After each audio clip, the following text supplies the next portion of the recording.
નમસ્કાર, આપ જોઈ રહ્યા છો સંદેશ ન્યૂઝ। તમારી સાથે સત્યની સાથે હું છું પ્રીતિ। મહત્વના સમાચાર આવી રહ્યા છે। જયંતિ ભાનુશાળી હત્યા કેસ એક સપ્તાહ વીતવા છતાં પણ દિશાહીન છે પોલીસ। હજુ સુધી આરોપીઓના સ્કેચ પણ નથી કરાયા જાહેર।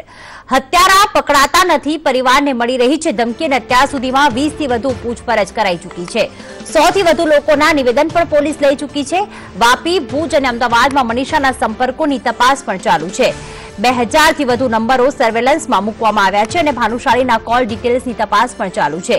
હત્યાનું પગેરું શોધવા અન્ય રાજ્યોમાં પણ તપાસ શરૂ કરવામાં આવી છે।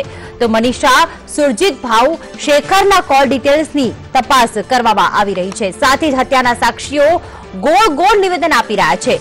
પવન મોરે ટીસી અને રેલવે અટેન્ડન્ટના નિવેદનમાં વિરોધાભાસ જોવા મળી રહ્યો છે। જનરલની ટિકિટ લઈને એસી કોચમાં ટ્રાન્સફર કરાયાની વિગતો સામે આવી છે। ત્યારે 50 થી વધુ સ્થળોએ લેવાયેલા સીસીટીવીની તપાસ પણ ચાલુ છે। એફએસએલની મદદથી હત્યાનું પગેરું શોધવા પ્રયાસ કરવામાં આવી રહ્યો છે।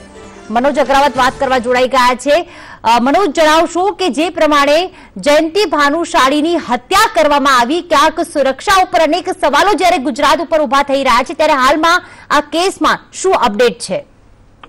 બેટી, જે ઘટનાને એક સપ્તાહ વીતી ગયો છે છતાં પણ પોલીસના હાથ છે ખાલી છે। અત્યાર સુધીમાં 50 થી વધુ લોકોની જે પૂછપરછ કરી છે, પરંતુ હત્યારા સુધી પહોંચી શકાય તેવી એક પણ કડી પોલીસને મળી નથી। જે પ્રમાણે જે પરિવારજનોએ જે નામ આપ્યા છે એ નામની પણ તપાસ કરી છે, પરંતુ સીધી સંડોવણી છે તે હત્યા સુધી પુરવાર થતી નથી। બીજું રેલવે એટેન્ડન્ટ છે, ટીસી છે, જે પવન મોરે છે, જે સહપ્રવાસી હતો, આ તમામના નિવેદનો વારંવાર સીટની ટીમ લઈ રહી છે અને તમામમાં દરેક વખતે નિવેદનમાં એક મોટો વિરોધાભાસ આવ્યો છે। તેથી જરૂરથી જે ફરીથી શંકાની સોય રેલવે એટેન્ડન્ટથી લઈને ટીસી સુધી અને ટ્રેનના ડબ્બાની આસપાસ ફરી છે। અત્યાર સુધીમાં 50 થી વધુ જે સ્થળોએ સીસીટીવી ફૂટેજ જે સીટની ટીમે જે હસ્તગત કર્યા છે, તેમાં સામખિયાળીથી લઈને જે ટ્રેન જે ચેન પુલિંગની ઘટના બની હતી, આ તમામ સ્થળોએ સીસીટીવી ફૂટેજ મેળવવાના પ્રયાસ કરે છે। બીજું, જે ભુજ એરપોર્ટ પર તેમણે તપાસ કરી છે, પરંતુ હજી સુધી કોઈ પણ નક્કર પુરાવા છે તે મળ્યા નથી।